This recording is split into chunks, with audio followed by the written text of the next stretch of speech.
say that again. Welcome to you who are brave and bold and came out in the snow today, and welcome to those of you who are at home and going to watch this worship service later as it is being recorded.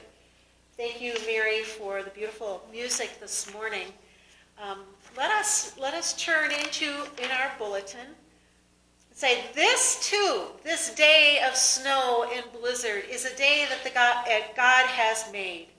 Let us rejoice and be glad. Would you please stand if you are able and sing hymn number 220 in our hymnal, Angels from the Realms of Glory, and then be thinking about a hymn that you would like to sing by request.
I get to choose one. Yes.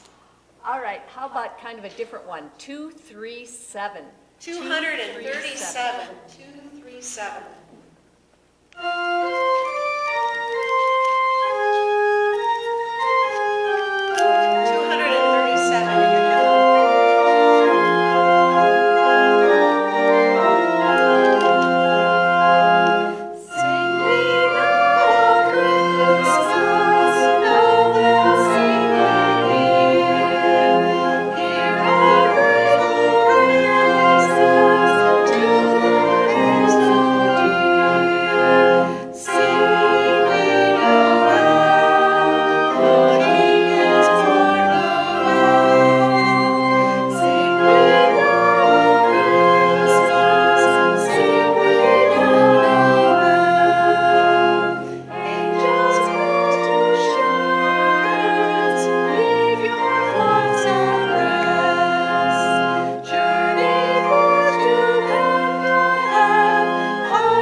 invite Chloe to come up and read our gospel reading this morning.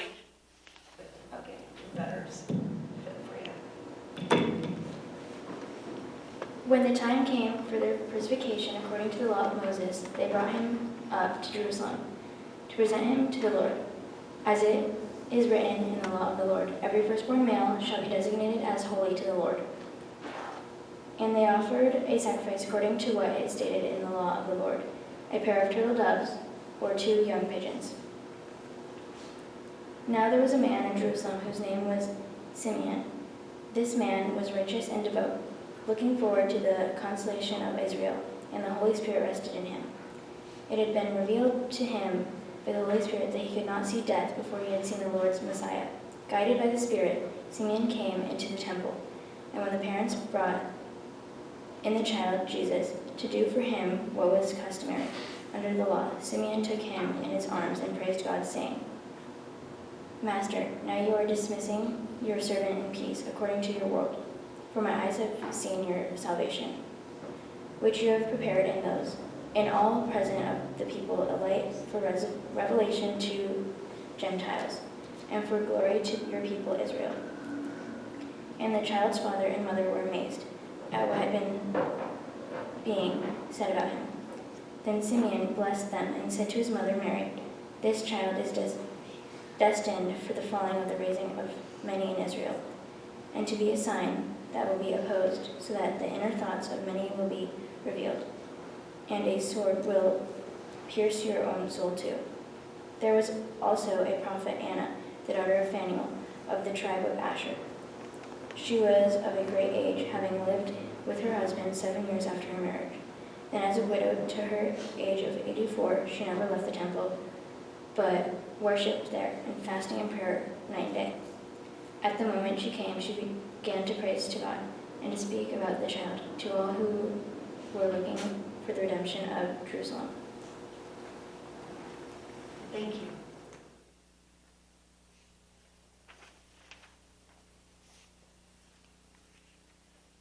A couple of years ago, I went and volunteered with others to help build some winter housing and clean out some pens at a animal rescue place. It was called the Lucky Ones Ranch. It was about 5 miles north of Vacaville, where I was serving a church.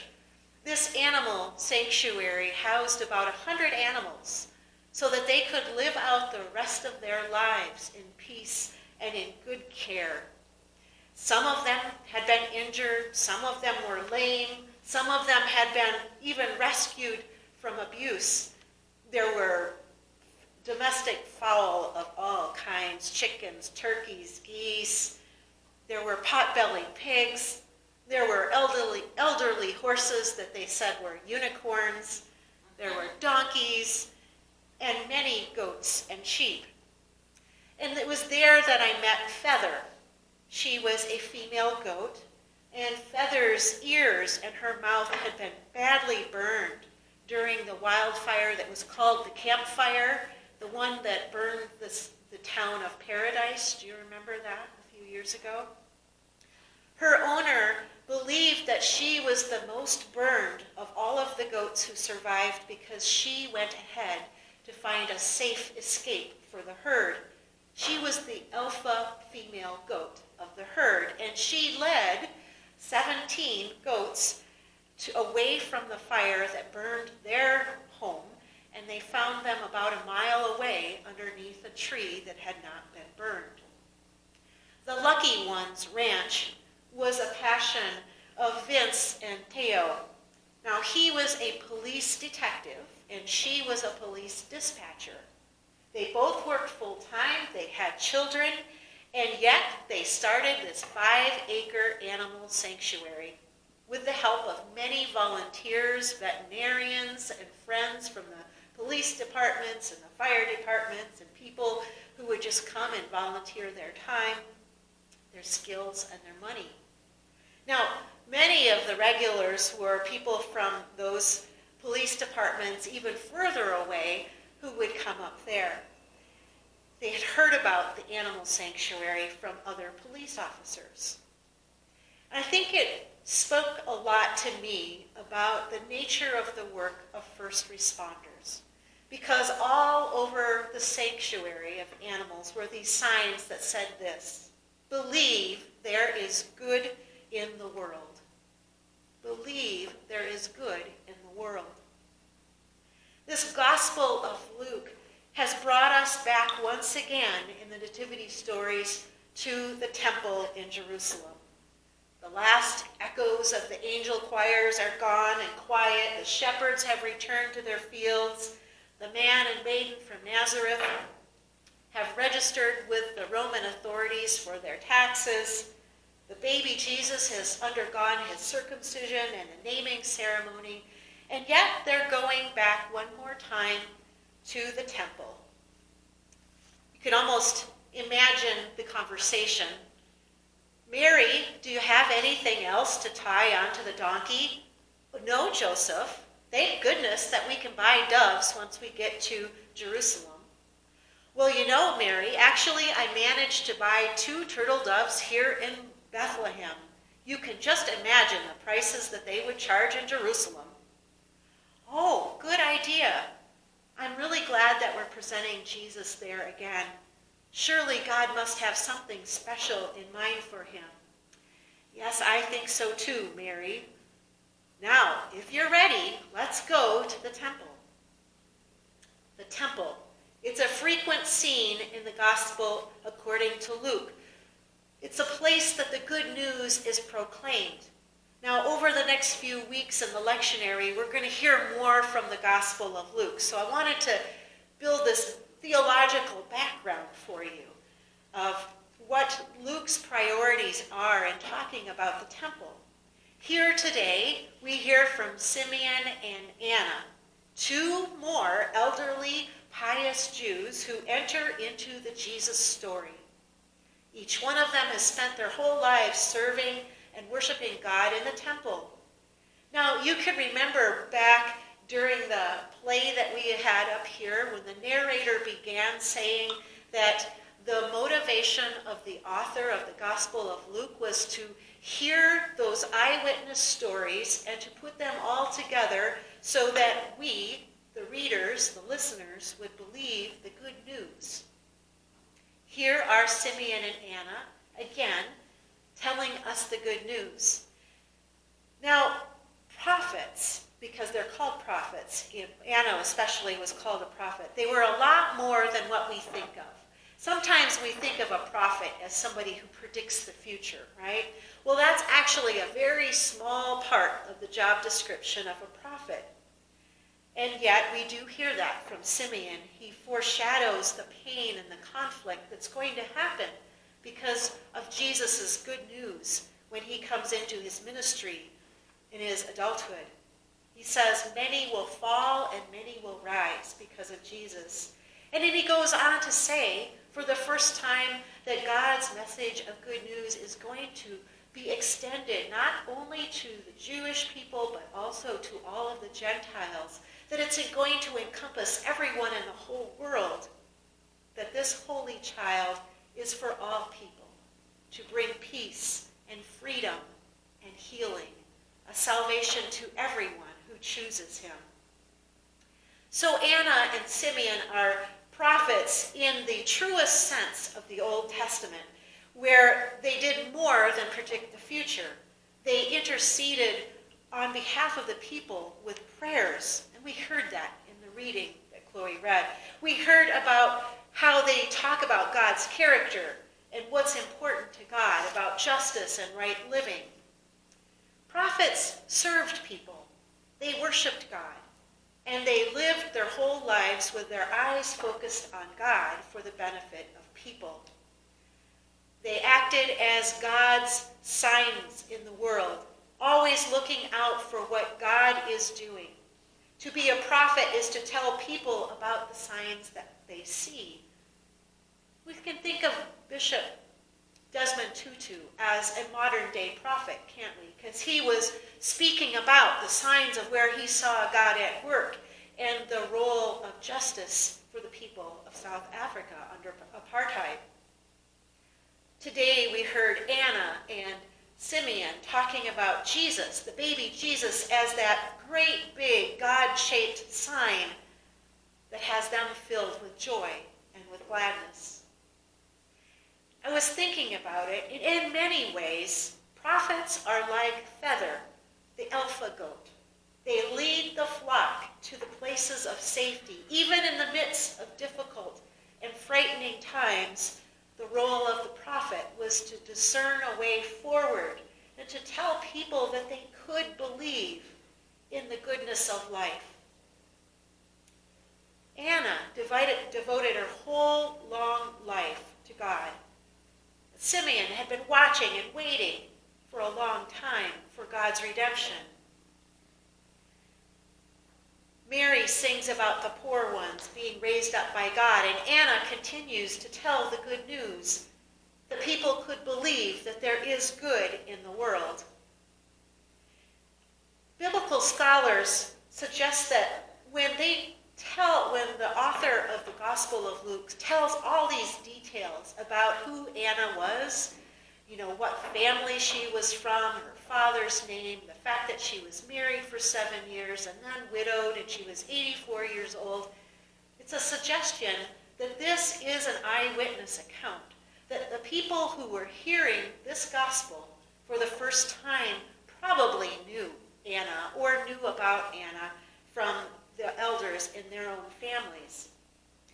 Also, the description of Anna is a lot like the description that you're going to hear from the Acts of the Apostles about the behavior of widows.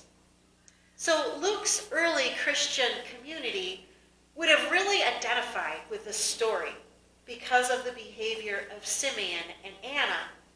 These were the behaviors that they had been taught about what does it mean to follow Jesus. And the interesting thing is that Luke was writing to a people about the temple at a time when the temple had already been destroyed.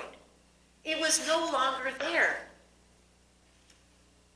The good news that Luke has to share is that God is not dead, even though the Romans had destroyed the temple. God did not live and die in the temple. God lived in Jesus. Jesus, the adult man, the Messiah, proclaims the good news that God is close at hand.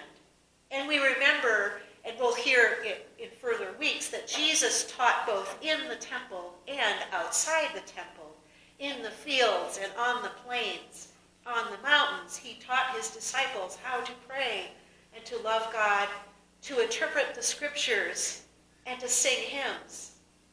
He showed them how to love each other by serving each other, meeting the physical needs of people who were hungry or those who were sick. So really, the temple is code word for a lifestyle, isn't it? That Anna and Simeon and Jesus and the disciples all followed. It's taking one's faith seriously. It's taking your worship that was inside the temple out into the world. The loss of the temple was not the end of the Jesus movement. It was a terrible tragedy for the Jews and the Gentiles and the Christians alike. And yet, it became also a catalyst for the good news to be shared beyond Judea, beyond Samaria, into Mesopotamia, clear to Rome, India, Spain, North Africa. The lifestyle is not dependent upon the temple, is it? Perhaps you've known someone who's good in your life, someone who seemed devoted to God. Maybe they were faithful in their prayer or in reading the scriptures every day. Maybe they attended church regularly. Maybe they gave themselves away in their life by doing good deeds for people, sometimes, lots of times, when nobody even knew. This is the lifestyle of someone who is going to see the signs of God. When we do these things, God will break through into our daily lives.